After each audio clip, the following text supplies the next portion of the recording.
Good morning friends. आज हम ECB 601 factor pricing and welfare economics की सेकेंड यूनिट रेंट के बारे में पढ़ेंगे। इससे पहले हमने ये पढ़ा था कि रेंट क्या होता है और कितने प्रकार के लगान होते हैं। आज हम पढ़ेंगे the Ricardian theory of rent, explanation of the theory, assumptions of the theory and criticism of the theory.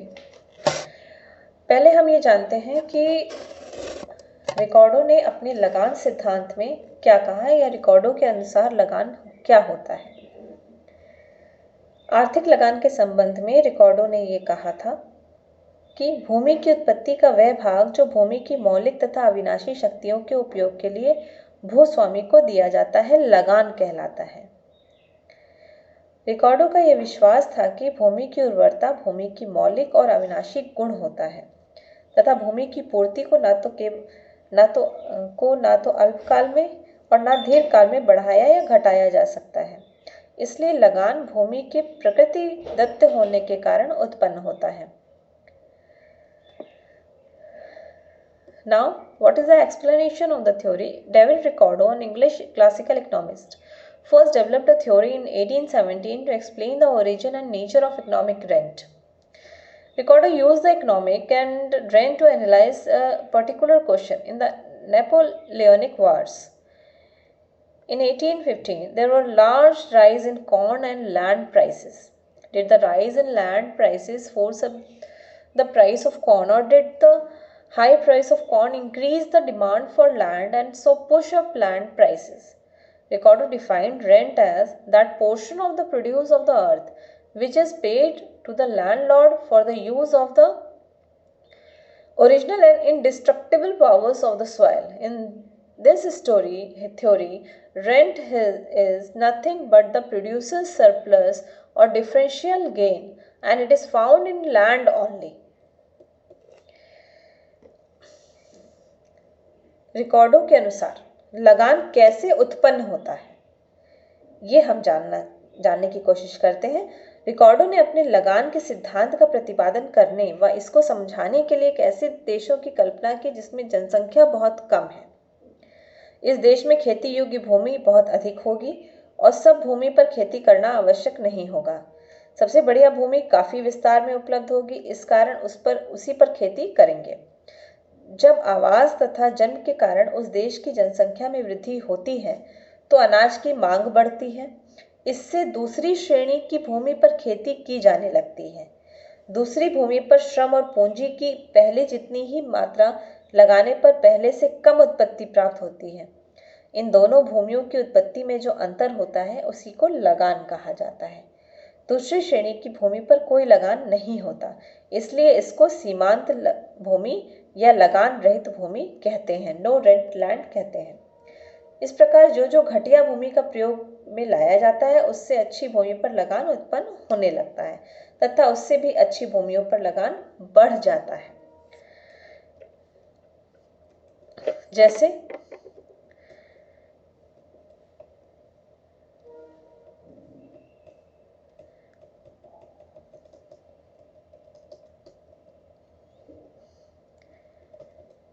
according to Ricardo, rent arises for two main reasons.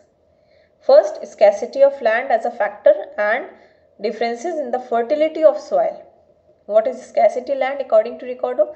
Ricardo assumed that land had only one use, to grow corn. This meant that its supply was fixed. Hence, the price of land was totally determined by the demand for land.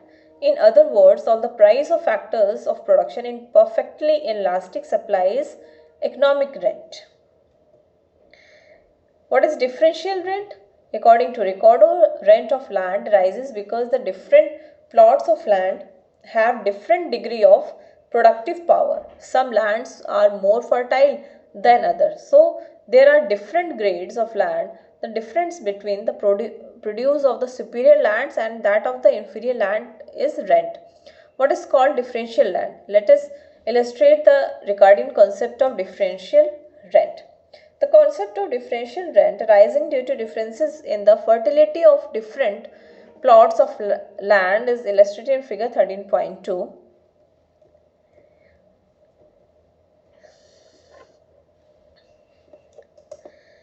Here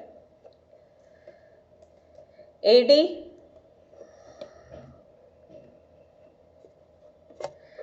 DG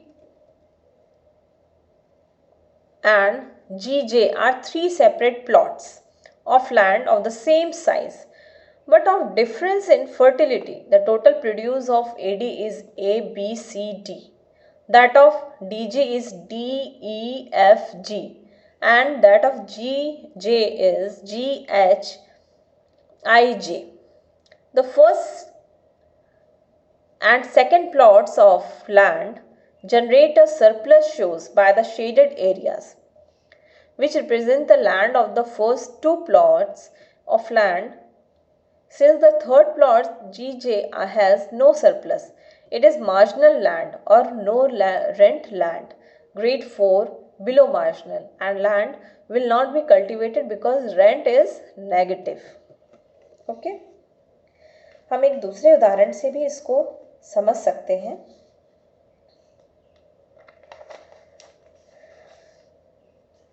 Ricardo के लगान सिद्धांत को एक दूसरे उदाहरण से भी समझा जा सकता है कि अगर ए बी सी डी उत्पादकता के क्रम में एक क्षेत्र में भूमि के टुकड़े हैं. ए भूमि को जोतने से 80 कुंटल चावल प्राप्त होता है. ए सीमांत भूमि है, इसलिए उस पर कोई लगान उत्पन्न नहीं होता.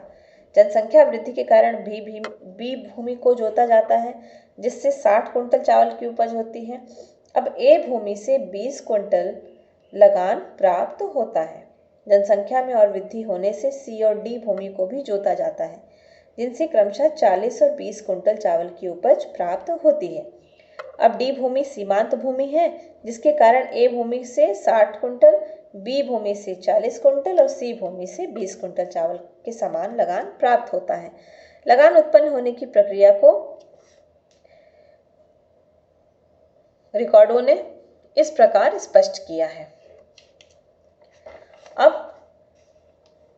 क्या एजम्पशंस हो सकते हैं रिकॉर्डो के सिद्धांत के? रिकॉर्डो का लगान सिद्धांत निम्नलिखित मान्यताओं पर आधारित है.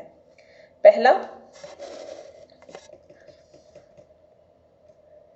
ये कह सकते हैं कि सीमांत भूमि पर लगान उत्पन्न नहीं होता है.